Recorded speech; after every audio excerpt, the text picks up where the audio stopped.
Welcome back, everyone, to Kilmeade and Friends, the latest moments on this Monday edition, and a special treat as the music gradually fades, and they were able to take in all the headlines and some of the topics we'll be discussing, is Senator Lindsey Graham.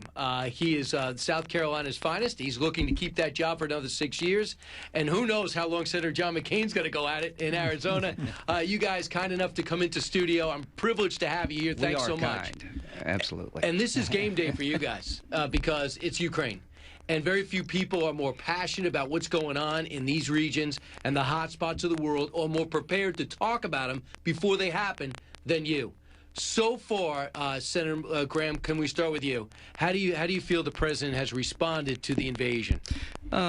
Slow, getting there, but the key is to rally Europe to say, listen, think about the long term, not the short term. March 16th, there's going to be a vote in the Crimea. Scotland's looking at breaking away from the United Kingdom, but there are no British tanks outside of Scottish homes. This is not a legitimate exercise of determining one's fate. The March 16th referendum is an opportunity for Europe, the United States, and the world to condemn what Putin's doing. But if he could convince the Europeans to enter into sanctions that would really bite, hurt the oligarchs, hurt the Russian economy, then maybe we can turn things around and reset not only with Russia, but with Iran, with Syria. But if he can't rally the Europeans to his side to accept some short-term pain for long-term gain, this is going to end very poorly, and this is a moment of presidential leadership. You know, they're talking about reversing, Senator McCain, the flow of natural gas. They come to Western Europe through the Ukraine. They're flowing it back to them. We're talking about $1 billion in loans into the Ukraine.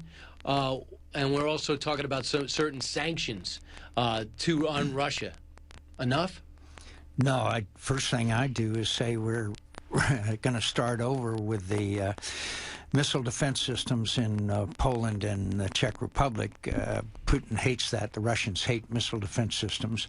I would have military exercises with our Baltic friends who are members of NATO because he's been pressuring them as well. You got to remember that Vladimir Putin said the greatest catastrophe of the 20th century was the breakup of the Soviet Union, and he wants to restore the old Russian Empire. That's what this is all about, and this is why this president has been so incredibly naive about Vladimir Putin. Tell Vladimir we'll be more flexible.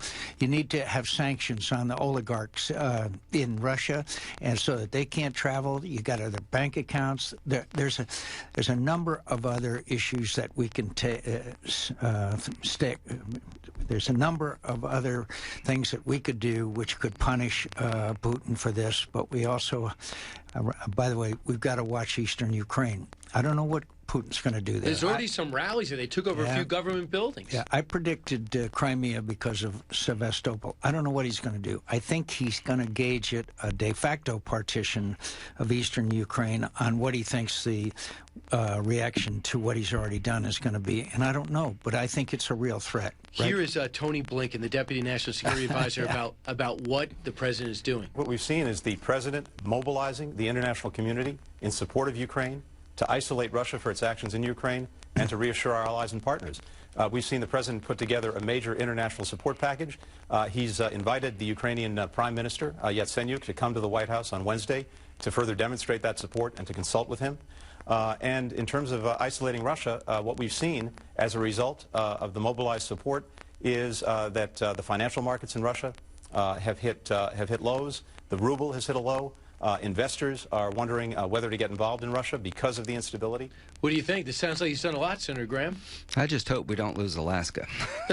The more Obama talks to Putin, the worse we do. So Tony's living in a different world than I see. Merkel's the key here.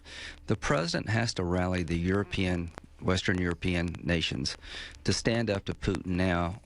Because if you could turn this around, if you could really, he's a one-trick pony when it comes to the economy. It's energy. Russia is an oil and gas company, corruptly run, called a country. They have one commodity. They need to sell it as much as Europe needs to buy it. I really believe look at Ukraine as the Berlin airlift. If we put all in to helping Ukraine, if you cut off the gas to the Ukraine, we're going to help Ukraine like we did Berlin during the... With our own natural gas. Yeah, with our own...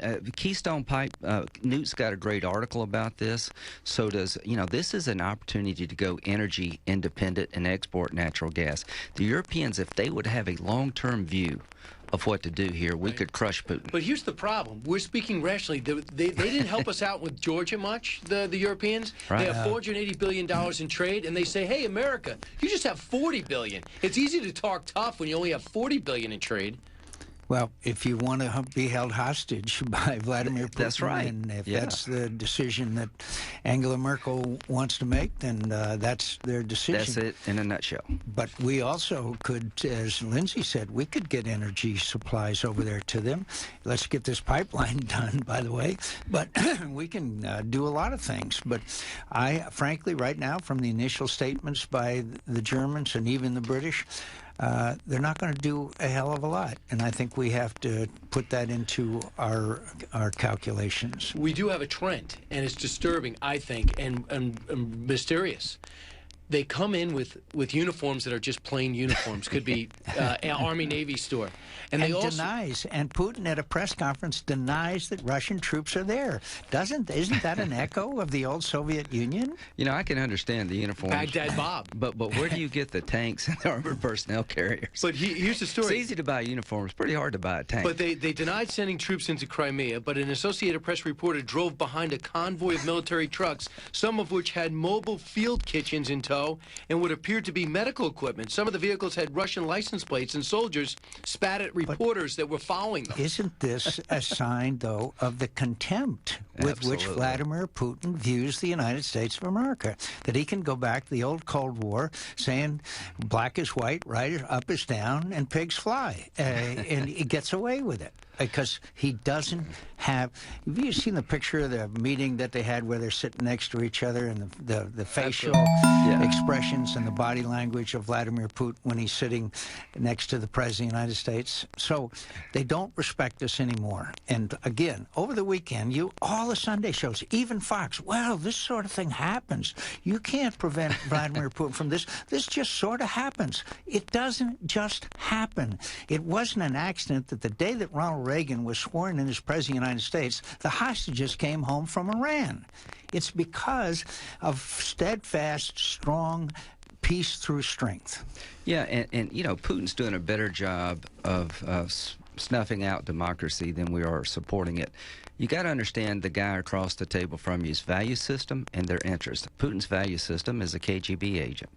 The outcome is all he cares about. He's snuffed out all democratic institutions inside Russia.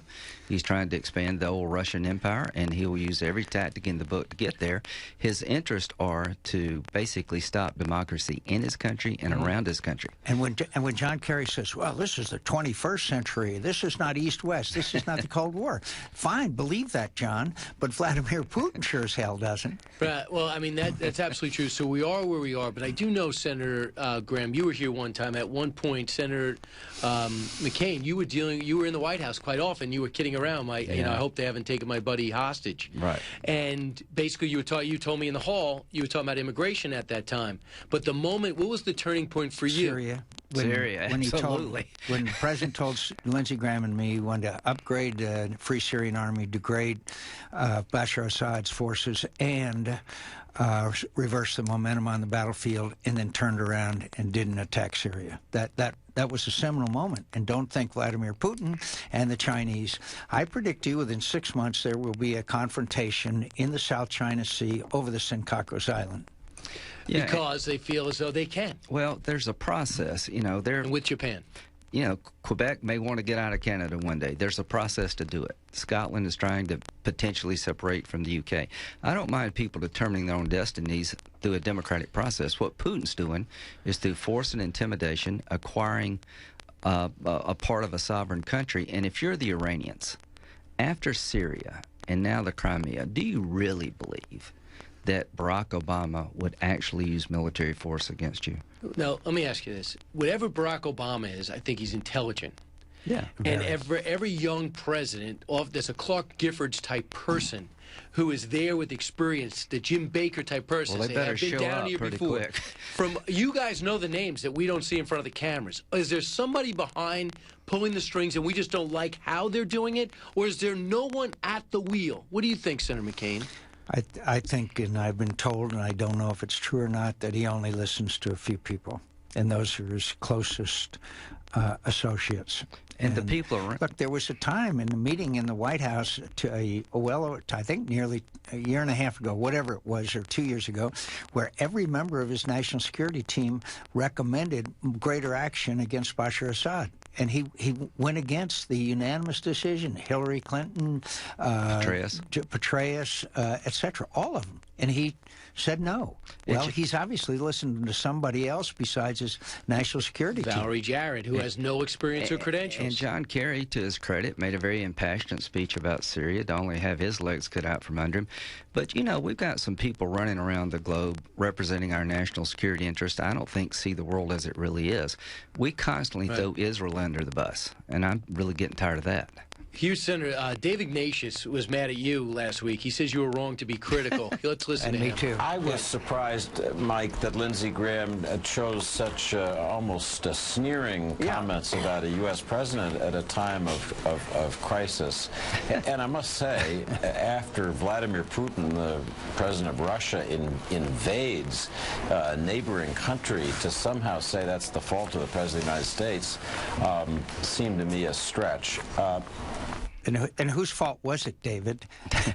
The constant apologist for the Obama administration, David Ignatius. Well, the bottom line, the bottom line is Putin is to blame, but I'm trying to make an observation that I don't like having to make, but I can no longer be quiet. After Syria, that was a defining moment for the president. If you cross this red line, Bashar Assad, if you kill your own people with chemical weapons, forget about how many you kill with conventional weapons, you will be held accountable. He told Putin, if you give Snowden asylum, there will be consequences. And we'll get the 4 that killed our people. We'll get the people who killed the 4 Americans in Libya.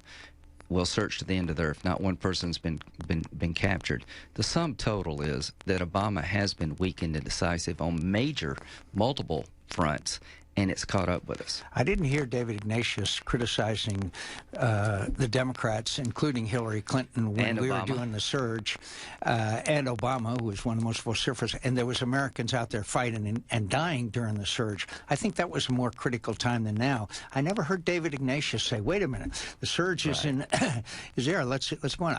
I can remember during the Vietnam War, including John Kerry coming before the Foreign Relations Committee saying American soldiers and Marines had committed war crimes. So I think there's a bit of a double standard there with Mr. Ignatius. And Lindsey and I have been talking about this for a long, long time. Both of us predicted that Vladimir Putin would not give up Sevastopol, the only avenue of Russia to the Mediterranean Sea of any significance. Wow. It's not the critic. The question is, am I right? Am I right? Have people throughout the world reached a conclusion, our allies, that you can't count on Obama, and our enemies, that when he says something, he really doesn't mean it? Hillary Clinton said you'd have to suspend disbelief that the surge would work. Obama just absolutely got elected, became the nominee by running against the Iraq War. Harry Reid said the war is lost. We're not in a war in Ukraine. Called the president a liar. We're not in a war in the Ukraine. We're in a defining moment where Obama has to rally Western Europe to really punish. Putin is inherently weak because he's a one-trick pony economy. I just don't understand. I know we got to go. We got up against the break, and you have to run. Yeah. But I just don't understand why they talk for an hour and a half twice and nothing gets done. What could they possibly be talking about? Not even an inkling of progress. The next phone call needs to be Putin calling Obama because we did something consequential. It's almost like we're chasing him as a small child chasing an adult. Quit talking to the guy for an hour and a half. This is a 5-minute conversation.